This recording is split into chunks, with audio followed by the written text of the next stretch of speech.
Good morning guys. My self Vijayraj Kataria.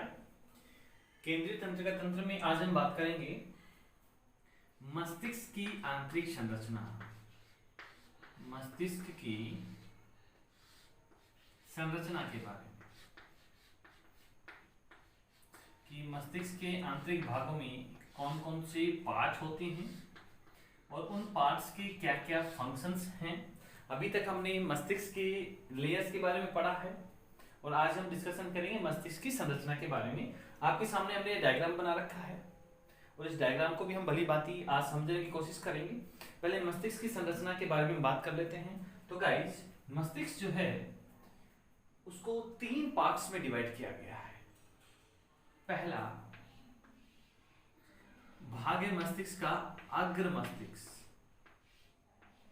Okay guys, साथ में आप अपनी कॉपी में इसको राइट भी करते हुए चले। पहला है अग्र मस्तिष्क, ठीक है। दूसरा भाग है मध्य मस्तिष्क,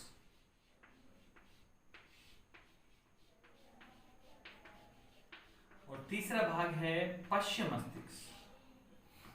ये 3 भागों में मस्तिष्क को बांटा गया है। पश्चिम मस्तिष्क। ओके गाइस, हम बारी बारी से इन सभी का डिस्कशन करेंगे।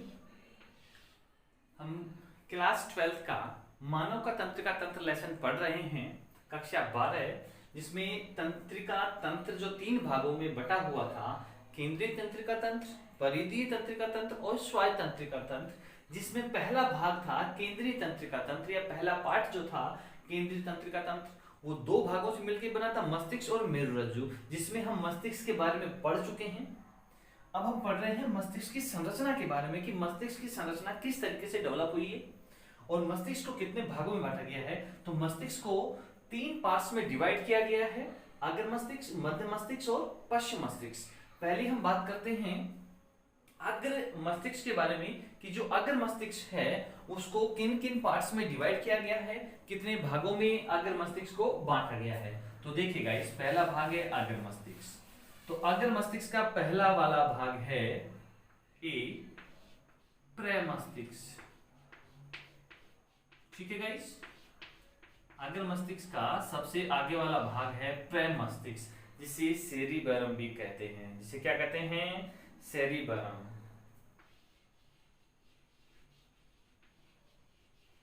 क्लियर हो गया होगा कि अग्र मस्तिष्क का पहला भाग प्रमस्तिष्क। दूसरा भाग घ्राण मस्तिष्क। दूसरा भाग कौन सा है अग्र मस्तिष्क का? घ्राण मस्तिष्क। और घ्राण मस्तिष्क जो है ना, गंध से संबंधित हमें ज्ञान करवाता है।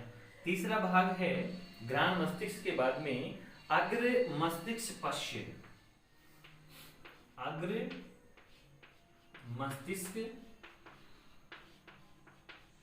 पश्य।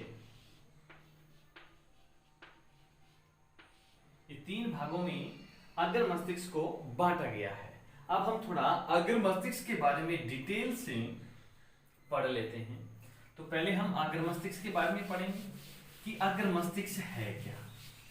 तो गाइस ध्यान देना, अग्र मस्तिष्क जो है ना, मस्तिष्क का सबसे बड़ा भाग है। मस्तिष्क का सबसे बड़ा भाग क्या है? सबसे बड़ा भाग है कौन सा? अग्र मस्तिष्क। तो क्लियर हो गया होगा कि मस्तिष्क का सबसे बड़ा वाला भाग कौन सा है? अग्र मस्तिष्क, ठीक है। अग्र मस्तिष्क जो है मस्तिष्क का 2/3 भाग बनाता है। क्वेश्चन पूछा जाता है कि मस्तिष्क का सबसे ज्यादा भाग बनाने वाला भाग कौन सा है? तो अग्र मस्तिष्क है। कितना भाग बनाता है? 2/3 भाग ये मस्तिष्क का बनाता है। अब अग्र मस्तिष्क को 3 भागों में बांटा गया है। पहला प्रमस्तिष्क, दूसरा घ्राण मस्तिष्क, तीसरा अग्र पश्य मस्तिष्क, ठीक है। तो अब इनको बारी बारी से पढ़ेंगे। तो पहला मस्तिष्क कौन सा है? प्रमस्तिष्क। तो पहले मस्तिष्क की हम बात करेंगे। पहला मस्तिष्क है प्रमस्तिष्क। जो डायग्राम में आपको आसानी से भली भांति दिखाई दे रहा होगा, ये वाला भाग जो संपूर्ण भाग बना हुआ है, आगे वाला भाग, ये जो भाग बना हुआ है ये भाग प्रमस्तिष्क है। और अब प्रमस्तिष्क के बारे में हम डिटेल से पढ़ेंगे। देखिए, यह मस्तिष्क का सबसे आगे वाला भाग है, यानी कि सबसे बड़ा और आगे वाला भाग है। क्लियर हो गया?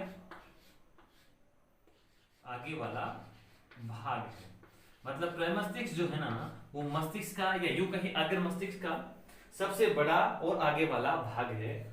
ठीक है। दूसरी बात इसमें हम यहां पर ये करेंगे कि जो प्रमस्तिष्क है यह संपूर्ण मस्तिष्क का 80% भाग बनाता है। क्वेश्चन आ जाता है यहां से कि प्रमस्तिष्क मस्तिष्क का कितना प्रतिशत भाग बनाता है, तो 80% भाग बनाता है। इसको अंडरलाइन कर लेना कि जो प्रमस्तिष्क है मस्तिष्क का 80% भाग बनाता है। ठीक है। अगली पॉइंट हम इसकी बात करते हैं कि प्रमस्तिष्क जो है एक गहरी खांच के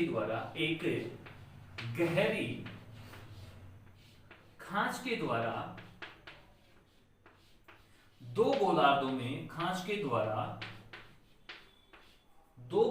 में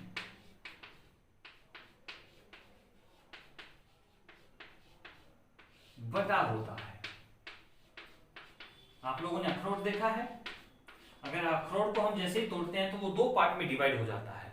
तो उसी प्रकार जो प्रमस्तिष्क है वो एक खांच के द्वारा, यानी कि एक आवरण के द्वारा दो गोलार्धों में बटा होता है। ये भी क्लियर हो गया होगा? ठीक है। और इन गोलार्धों को क्या कहा जाता है? प्रमस्तिष्क गोलार्ध कहा जाता है। क्या कहा जाता है? प्रमस्तिष्क गोलार्ध कहा जाता है। अंडरलाइन कर लेना इसको, प्रमस्तिष्क गोलार्ध इन्हें कहा जाता है। अंडरलाइन कर लीजिए, ये बड़ा इंपॉर्टेंट है कि मस्तिष्क जो है वो एक खांच के द्वारा दो भागों में या दो गोलार्धों में बट जाता है और उन दोनों गोलार्धों को क्या कहा जाता है? प्रमस्तिष्क गोलार्ध कहा जाता है। अब थोड़ा हम इसको समझते हैं कि ये प्रमस्तिष्क गोलार्ध क्या है जो दो भागों में बटा है एक खांच के द्वारा। तो देखिएगा, थोड़ा सा आप यहां पर कंसंट्रेशन करेंगे। हमारा जो मस्तिष्क होता है ना कुछ इस तरीके से होता है और इसमें ये जो संरचना है बीच वाला पार्ट, ये भाग जो एक दूसरे में आपस में ये जुड़े हुए रहते हैं, ये जो रेखा है कार्पस कैलोसम कहलाती है। और ये जो खांच है ये खांच ही एक गोलार्ध इधर बढ़ जाता है, दूसरा गोलार्ध इस साइड में बन जाता है, यानी कि दो गोलार्ध बन जाते हैं। या यूं कहीं खोपड़ी के बीच में एक रेखा है, वो रेखा खोपड़ी को दो भागों में डिवाइड करती है और वो दो गोलार्ध बनते हैं और दोनों गोलार्धों को प्रमस्तिष्क गोलार्ध कहा जाता है। क्लियर हो गया? प्रमस्तिष्क गोलार्ध कहा जाता है।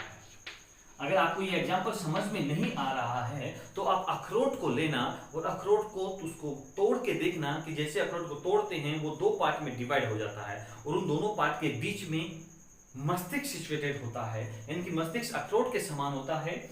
और ये जो प्रमस्तिष्क है इसमें एक खांच होती है, ये जो बीच वाली खांच है ये दो पार्ट बना देती है, दो गोलार्ध बना देती है और ये दोनों गोलार्ध क्या कहलाते हैं? प्रमस्तिष्क गोलार्ध कहलाते हैं। अब हम आगे बात करते हैं कि एक खांच के द्वारा मस्तिष्क दो गोलार्धों में बट गया है। ठीक है। अब वो दोनों जो गोलार्ध बने हैं वो एक सह संयोजक पट्टिका के द्वारा आपस में चिपके रहते हैं। तो गाइस ध्यान रखना कि जो सह संयोजक पट्टिका है वो कहां काम आ रही है? जो दो गोलार्ध बने हैं, दो गोलार्ध। अब इन दो गोलार्धों को पहले हम ये जान लेते हैं कि दो गोलार्ध बने कैसे हैं। प्रमस्तिष्क एक खांच के द्वारा दो भागों में बट जाते हैं और वो दोनों भाग ही क्या कहलाते हैं? दो गोलार्ध कहलाते हैं। ठीक है। अब ये दो गोलार्ध जो हैं एक सहसंयोजक, ठीक है ना, मतलब जोड़ने वाली रेखा, एक संयोजन रेखा पट्टिका के द्वारा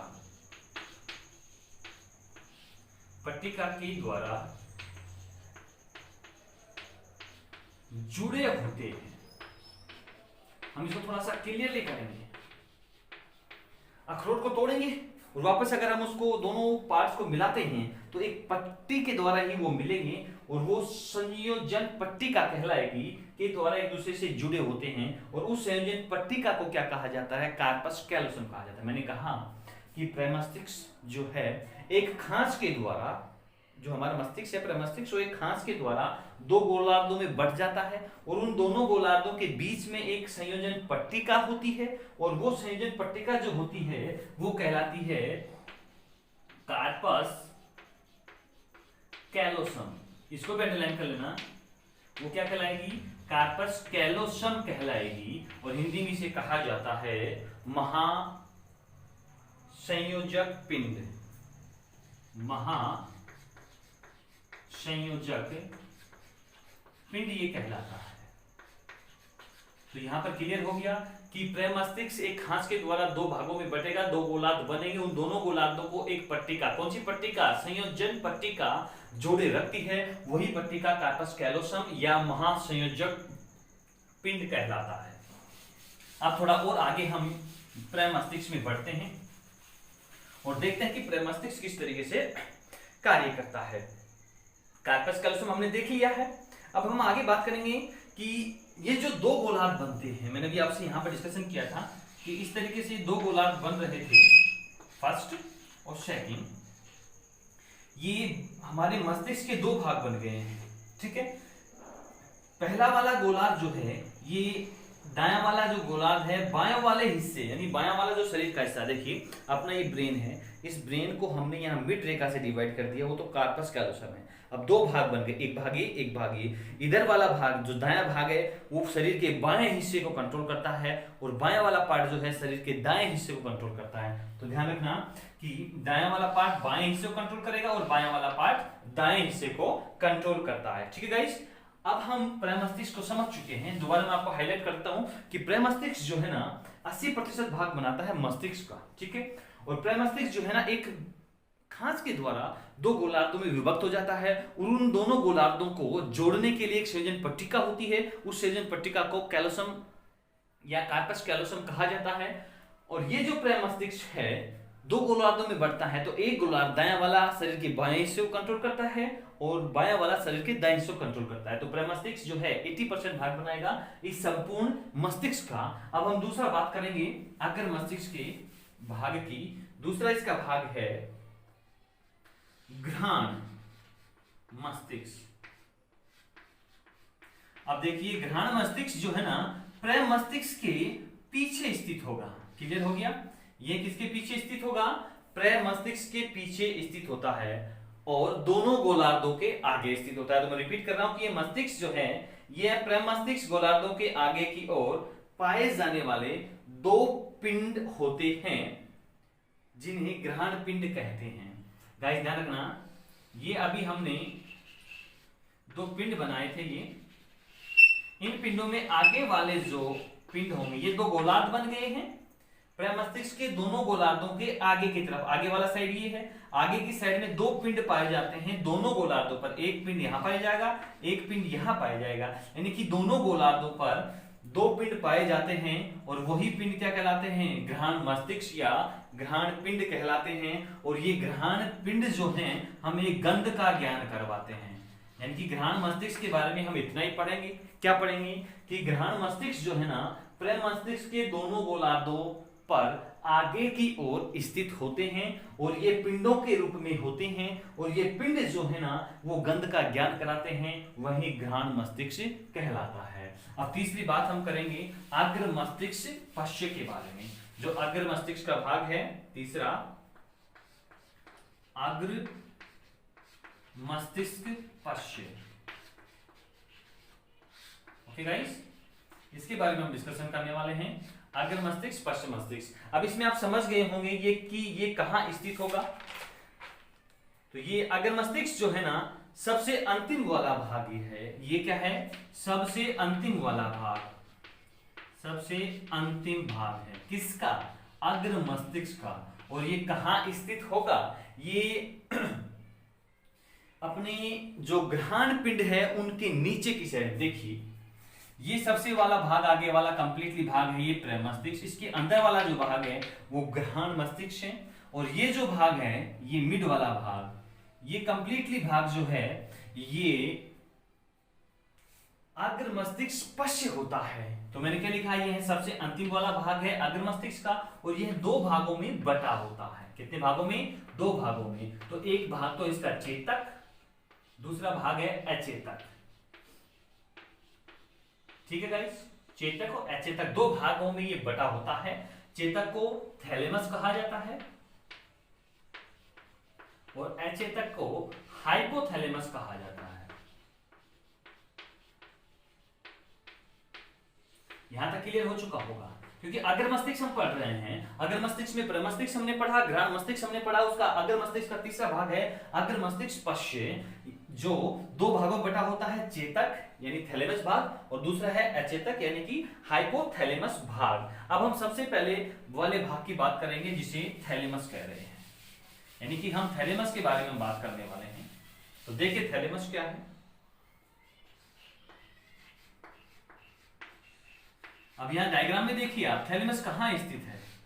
थैलेमस की स्थिति देखिए आप, थैलेमस जो है कहां पर है, यहां पर ये थैलेमस है, और थैलेमस के जस्ट नीचे क्या है, हाइपोथैलेमस। अब देखिए हमारे यहां पर एक द्रव भरा रहता है जिसे धूसर द्रव कहते हैं, और उस धूसर द्रव से ही थैलेमस बनता है। तो थैलेमस का फर्स्ट पॉइंट क्या है कि यह धूसर द्रव से बना होता है। क्वेश्चन पूछा जाए कि थैलेमस किसका बना होता है, तो यह धूसर द्रव से बना होता है, और ये कैसा होता है, और ये है अंडाकार पिंड की तरह होता है। यानी कि थैलेमस क्या है, अंडाकार पिंड है। आप देख रहे होंगे कि अंडाकार पिंड की तरह आपको दिखाई देगा। तो थैलेमस क्या है, अंडाकार पिंड होता है। ठीक है, और ये है कहां स्थित होगा, देखिए ये कंप्लीटली प्रमस्तिष्क है, तो ये प्रमस्तिष्क के नीचे स्थित होता है। तो तीसरा पॉइंट ये है प्रमस्तिष्क के नीचे स्थित होता है, नीचे स्थित होता है। तो ये पॉइंट भी आपका क्लियर हो गया कि आपका जो थैलेमस है वो कहां स्थित होगा, प्रमस्तिष्क के नीचे स्थित होगा।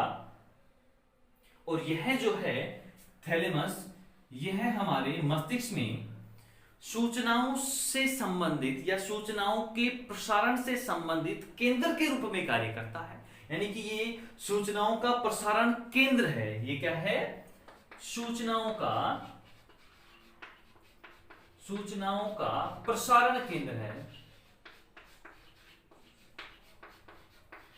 प्रसारण केंद्र है। तो क्लियर हो गया होगा, थैलेमस के बारे में हमें काफी जानकारी मिल चुकी है कि यह दूसरे द्रव से बना होता है, यह अंडाकार पिंडक के रूप में होता है, और यह प्रमस्तिष्क के नीचे स्थित होता है, और ये सूचनाओं का प्रसारण केंद्र के नाम से जाना जाता है। और इसके कार्य क्या क्या होंगे कि इसके द्वारा किस किस का नियंत्रण किया जाता है, तो देखिए दृष्टि ज्ञान भी इसके द्वारा किया जाता है, स्पर्श से संबंधित सूचनाएं भी इसके द्वारा जाती हैं, ताप दाब आदि से संबंधित सूचनाएं भी इसके द्वारा ही जाती हैं, पीड़ा स्वाद आदि की संवेदनाओं का प्रसारण इसी के द्वारा होता है। और ये जो अपना थैलेमस है ये घृणा से संबंधित, प्रेम से संबंधित और भावुकता से संबंधित संवेदनाओं का भी प्रसारण करता है। मैंने क्या क्या कहा, देखिए सिंपल ये बात है कि थैलेमस जो है बड़ा ही इंपॉर्टेंट रोल प्ले करता है हमारे मस्तिष्क में, क्योंकि यह जो है दृष्टि से संबंधित, स्पर्श से संबंधित, ताप से संबंधित, दाब से संबंधित, घृणा से संबंधित और भावुकता से, प्रेम से आदि चीजों से संबंधित जो सूचनाएं हैं उन सभी सूचनाओं का प्रसारण थैलेमस के द्वारा होता है। तो थैलेमस क्या है, बहुत इंपॉर्टेंट पार्ट हो गया है अपने ब्रेन का। अब अगली बात करते हैं अग्र मस्तिष्क पश्च के अंदर हाइपोथैलेमस के बारे में। हाइपोथैलेमस ही हमारी बॉडी का सबसे मोस्ट इंपोर्टेंट पार्ट है। अब कैसे है वो हम अभी देखते हैं। हाइपोथैलेमस,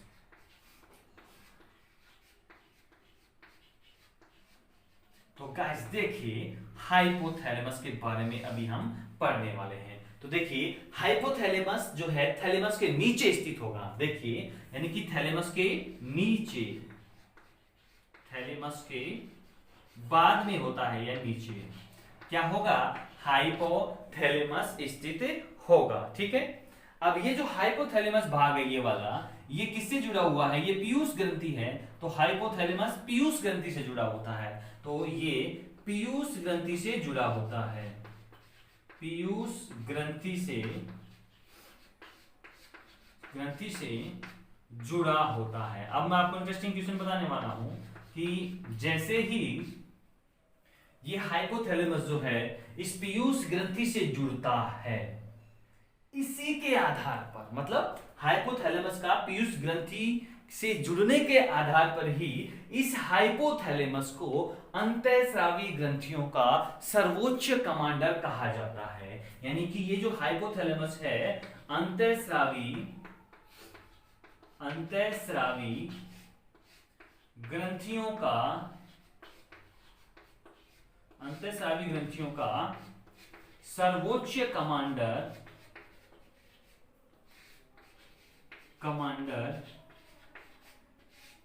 कहा जाता है। किसे, हाइपोथैलेमस को। तो क्लियर हो चुका होगा कि ये अंतःस्रावी ग्रंथियों का सर्वोच्च कमांडर कहा जाता है। दूसरी बात, ये हाइपोथैलेमस जो है ये पीयूष ग्रंथि पर नियंत्रण करता है। बड़ा इंटरेस्टिंग है, ये कैसे नियंत्रण करेगा, देखिए हाइपोथैलेमस के द्वारा जीएनआरएच हार्मोन का स्रावण किया जाता है, और इस जीएनआरएच हार्मोन के स्रावण के द्वारा ही हाइपोथैलेमस पीयूष ग्रंथि पर कंट्रोल करता है या नियंत्रण करता है। किस वजह से, जीएनआरएच की वजह से। और कहां से स्रावित हो रहा है जीएनआरएच, हाइपोथैलेमस, यानी कि हाइपोथैलेमस जीएनआरएच रिलीज करेगा, यह जीएनआरएच इस पीयूष ग्रंथि को नियंत्रित करेगा, इसीलिए हाइपोथैलेमस को सर्वोच्च कमांडर कहा जाता है अंतःस्रावी ग्रंथियों का। तो ये पॉइंट आपका क्लियर हो गया होगा कि अंतःस्रावी ग्रंथियों का सर्वोच्च कमांडर किसे कहा जाता है, हाइपोथैलेमस को। और ये हाइपोथैलेमस जो है ना शरीर के तापमान को नियंत्रित करता है। अगला पॉइंट क्या है, यह शरीर के तापमान को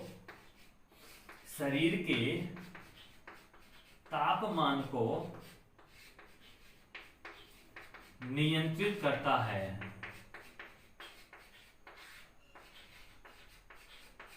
ओके गाइस, तो अब हमारा पहला मस्तिष्क यानी अग्र मस्तिष्क पूरा हो चुका है। अब हम दूसरे मस्तिष्क की बात करेंगे, मध्य मस्तिष्क की। अब देखिए अग्र मस्तिष्क जो है ये संपूर्ण मस्तिष्क जो है ये वाला कंप्लीटली, मैं इसको एरो बना के लेके आ रहा हूं, देखो यहां से स्टार्ट हो गया, ये यहां से लेके कंप्लीटली ये जो पार्ट है ये यहां तक, ये आपका ऊपर वाला अग्र मस्तिष्क है। अब ये वाला जो भाग है, ये वाला, ये गोल गोल वृत्त के समान, ये भाग है आपका मध्य मस्तिष्क। तो अब हम मध्य मस्तिष्क के बारे में पढ़ेंगे।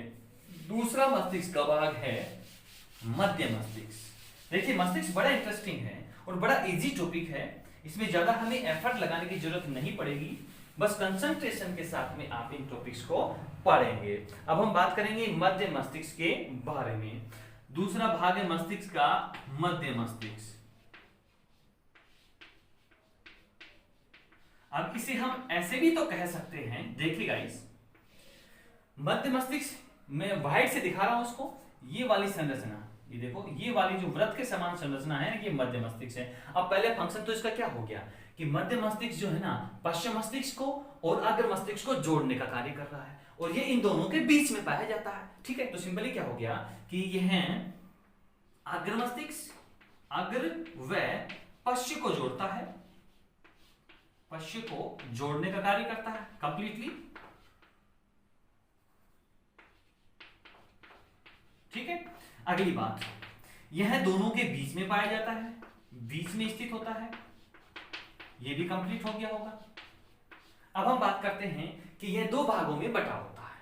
कितने भागों में बटा होता है, दो भागों में। कौन सा भाग, मध्य मस्तिष्क। तो अब देखते हैं मध्य मस्तिष्क कौन कौन से दो भागों में बटा होता है। मैंने अभी आपको नाम लिखवाया था, एक तो पिंड चतुष्टि भाग, पहला भाग कौन सा है, पिंड चतुष्टि भाग,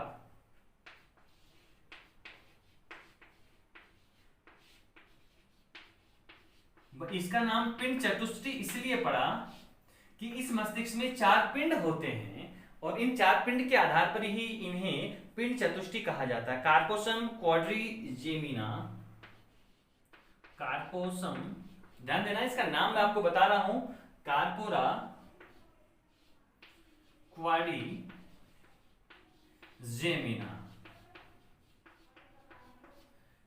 क्वाड्रिजेमिना किसका नाम है? पिंड चतुष्टय का नाम है कार्पोरा क्वाड्रिजेमिना।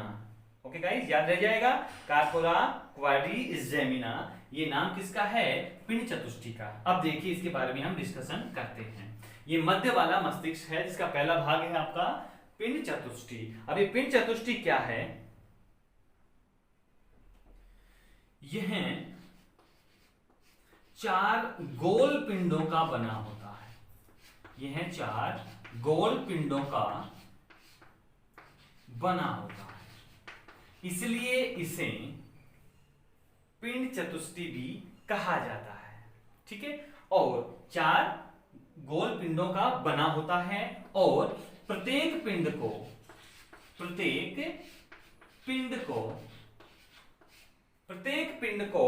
कोलिकुलस कहा जाता है। क्या कहा जाता है? कोलिकुलस कहा जाता है। प्रत्येक पिंड को कोलिकुलस कहा जाता है। अंडरलाइन कर लेना इसको कि जो पिंड चतुष्टय मस्तिष्क है उसका नाम क्या है? कार्पोरा क्वाड्रिजेमिना, और यह 4 गोल पिंडों का बना होता है और प्रत्येक पिंड को कोलिकुलस कहा जाता है, इसलिए 4 पिंडों के आधार पर इसका नाम क्या पड़ा है?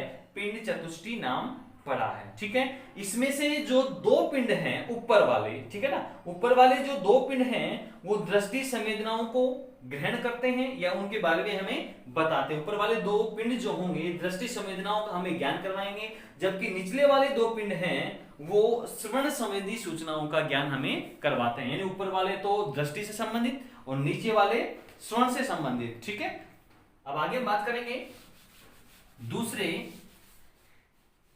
मध्य मस्तिष्क के भाग के बारे में। दूसरा भाग कौन सा है?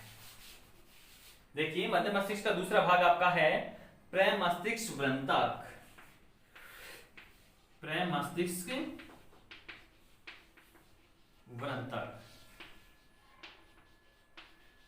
देखो इसमें कुछ भी नहीं है, इसमें वृत्त जैसी संरचनाएं होंगी। क्या होंगी? वृत्त जैसी संरचनाएं इसमें होती हैं। तो देखिए, प्रमस्तिष्क वृंतक जो है ना, एक वृंतीय यानी कि वृत्तनुमा वृंतीय तंतुओं से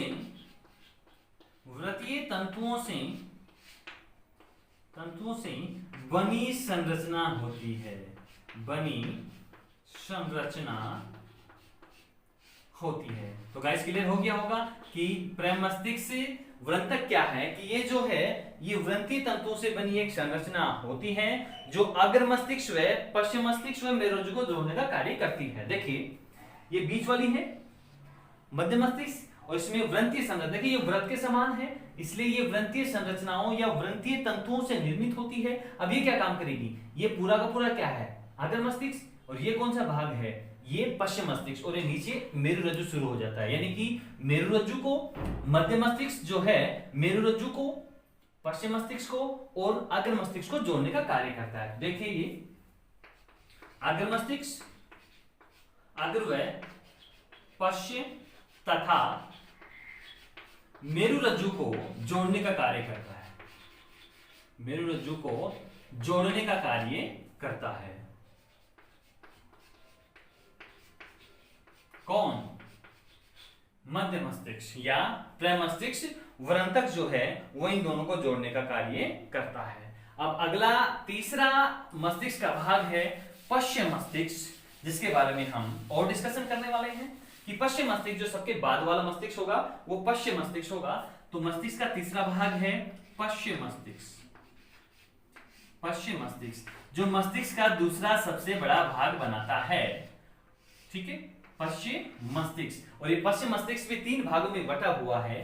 पहला अनुमस्तिष्क, अनुमस्तिष्क जो है वो मस्तिष्क का दूसरा सबसे बड़ा भाग बनाता है और पहला भाग कौन बनाता है? प्रमस्तिष्क। दूसरा भाग है पश्चिम मस्तिष्क का, पहला तो हो गया अनुमस्तिष्क, दूसरा है पोन्स और तीसरा भाग है मेडुला ओब्लागेंडा,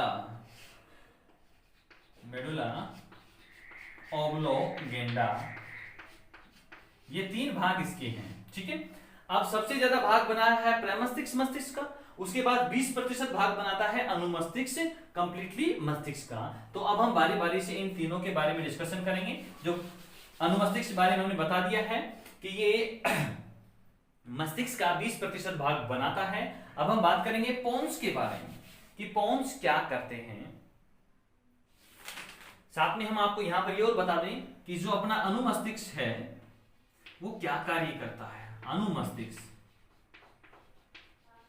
अनुमस्तिष्क के साथ में कार्य भी देख लेते हैं ताकि आपको दिक्कत नहीं आए। पहला कार्य तो अनुमस्तिष्क ये करेगा कि ये जो अनुमस्तिष्क है यहां पर स्थित है, देखिए ये गोल गोल संरचना जो आपको टायर जैसी दिखाई दे रही है ना, ये अनुमस्तिष्क है। इसका सबसे मुख्य कार्य अपने यहाँ पीछे पाया जाता है जस्ट नीचे की ओर। इसका मुख्य कार्य यही है कि ये शरीर का संतुलन बनाए रखता है। तो शरीर का संतुलन बनाए रखना, शरीर का संतुलन मतलब अनुमस्तिष्क जो है ना वो शरीर का संतुलन बनाए रखता है।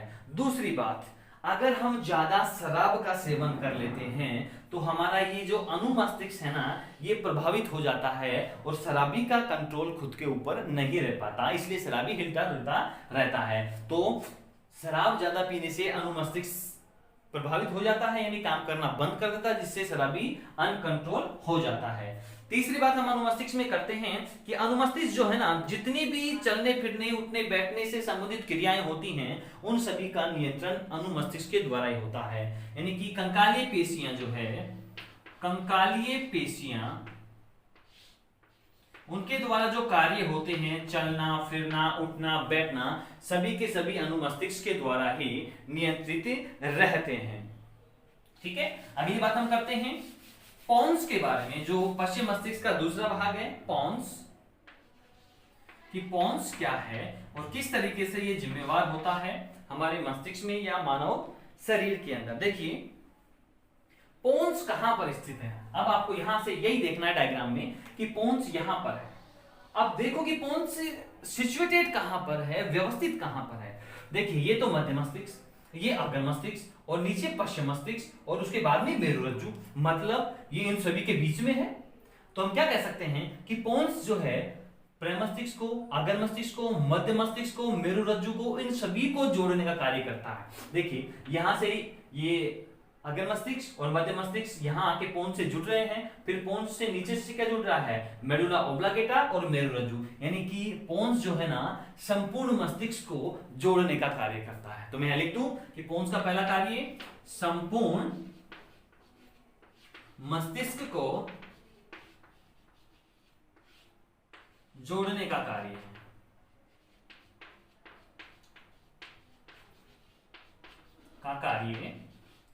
करता है। तो क्लियर।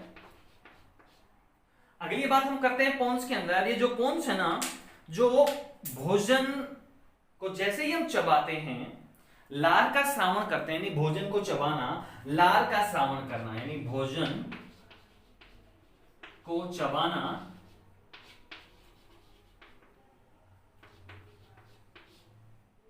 लार का श्रावण आदि का नियंत्रण जो है वो किसके द्वारा होगा, अपने पोन्स के द्वारा ही होगा। और पोन्स जो है वो स्वादन की क्रिया में भी, स्वादन की क्रिया को भी नियंत्रित करता है।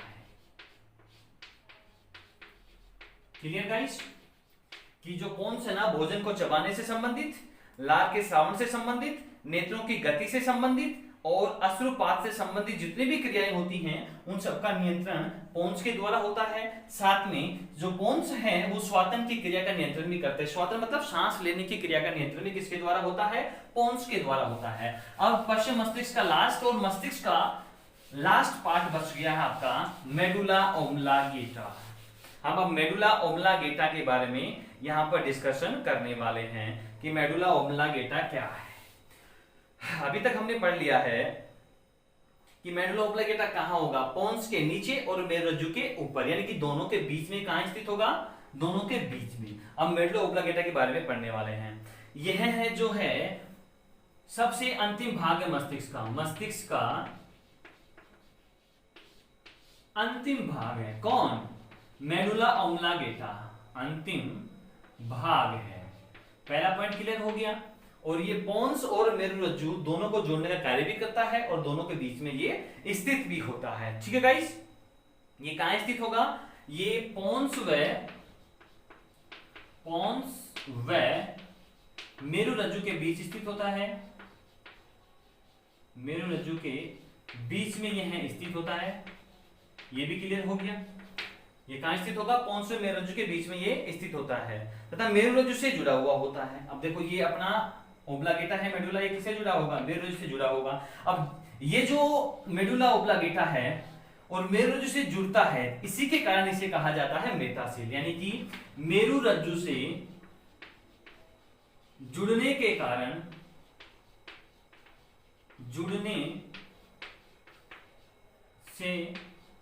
इसे मेटासेल कहा जाता है। क्या कहा जाता है? मेटासेल। इसको अंडरलाइन कर लेना कि जैसे ही मेडुला ओब्लांगेटा किससे जुड़ेगा? मेरुरज्जु से, तो क्या कहलाएगा?